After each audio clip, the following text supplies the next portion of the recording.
How do we reintegrate a child when their past abuser is present in the community and could be a threat to the child? That is a great question. It is a great question. Yeah.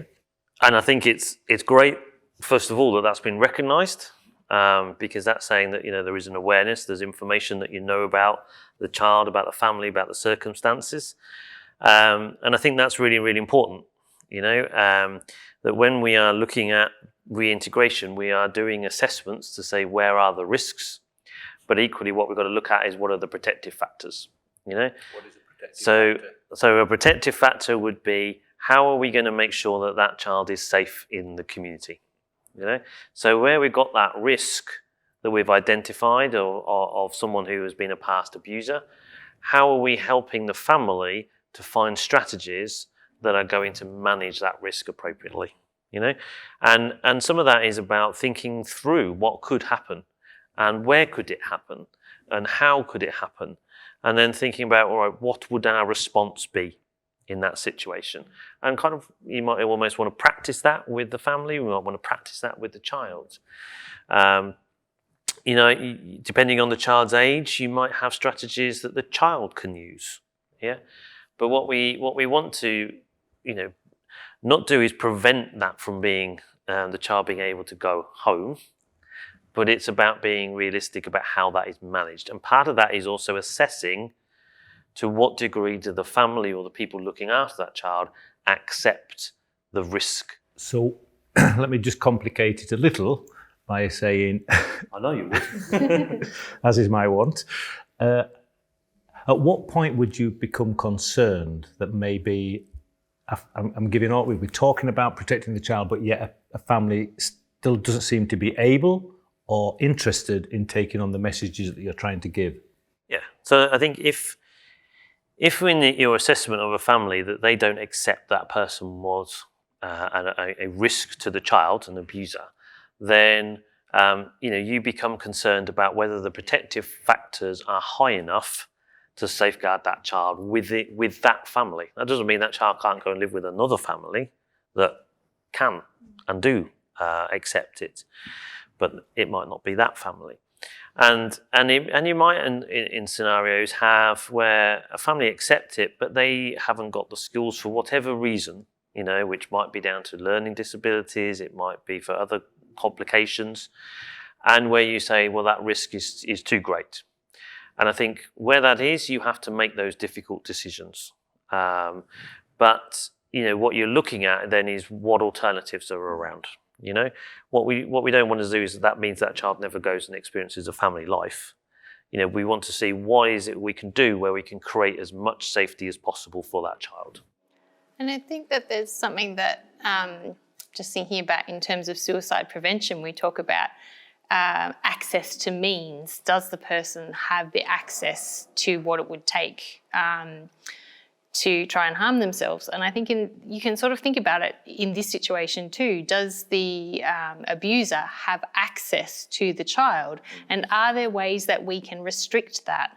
Are there ways that the family and other support systems, it might be bringing in community leaders, it will be bringing in the teachers. There are so many different people in a community that can help restrict the access to that child while still allowing that child to have a fairly normal childhood and life like their neighbours and other children around them. And I think it's thinking about things like that, really practical strategies about who else can we bring in. When we talk about it in protective behaviours, we talk about networks. Who are the people that we can bring in to help in this particular situation? So who are the people that as professionals that we can call on, and who are the people that the child can call on? And of course, they have to be people that the child feels safe with. So there's no point in having somebody on that list for the child that they don't feel safe with, because that negates it. They're not going to call on them. What we know is that, which we probably didn't know a long time ago, or we didn't believe, was that family members abuse children. And so, like the common thing was like your grandfather has been, your uncle is always the one that takes you out and plays games with you. He's always been good to you, and we have to actually begin to get bust some myths the fact that family members, it's not always strangers, sometimes it is in the village, in the community, but often it's family members, and then helping families to try to understand that a family member may have interfered or damaged or hurt your child is actually, for them, quite difficult to get their head around, because children, do they always tell the truth? They lie, don't they, children? Well, adults lie too. And so who are you going to believe? Both can tell lies. So I think there's lots of interesting facets to this about getting the information and trusting family to be able to safely look after that child and build up their strategies to be able to make sure that child is safe. Part of that is that we never want the family to feel alone in that. And that's where it must be a community experience, because if the family feels like it is their entire responsibility to safeguard that child, it's not likely to be hugely successful. But if they know that they can call on the teachers, if they know that they've got community elders they can talk to, if they've got a family friend, their next door neighbours, if they know that they've got that support network so it's not them alone, then it becomes a more manageable task. And I think for me, it comes to being able to understand what the risks are, understand what the protective factors, what strategies are in place to manage that risk. And then it's about understanding what's the vulnerability. And by that, the likelihood of something happening, you know? So if we can understand those three things, we can help to begin to say, is this going to be something that is going to be safe enough for this child? Or is this going to be too much of a risk, you know, in that? So you're talking about a potential making a balance here. It's not almost like yes or no. Sometimes there's a balance to be struck.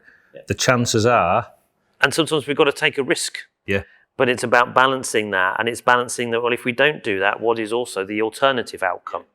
You know, so it's not a simple black-white kind of answer. It's somewhere about how do we balance the impact of all of the options for that child. Because all the options will have an impact. Yeah. I think sometimes we forget that. We just look at the impact of, okay, the child in the community with the abuser, and forget that if we remove the child from that community, there's risks as well. Residential care.